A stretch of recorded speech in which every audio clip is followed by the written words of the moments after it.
இதுதான் நம்ம வந்திருக்கோம். உள்ள எப்படி இருக்குன்ட்டு பார்ப்போம். வாங்க இப்ப தோண்டும். புல்லுலாம் வளர்ந்துட்டு பத்தியா?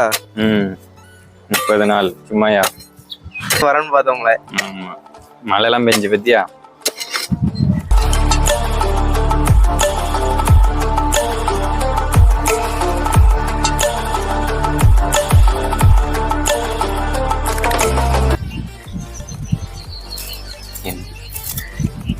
என்ன பழத்தே காணிக்க சிவப்பு கலர்ல இருக்கு.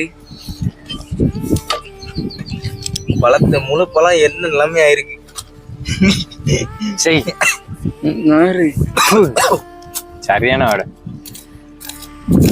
வாடை அடிக்கல. சாக்கடாட தான் அடிக்கி. ஸ்மெல்ல உள்ள இழுத்தாலே ஸ்மெல் அடிக்கி. வாடடிக்குன்னா வாடை அடிக்கி. மேல தோல்லாம் ஒண்ணும் இல்ல பத்தியா? எவ்வளவு வருஷம் இருந்தா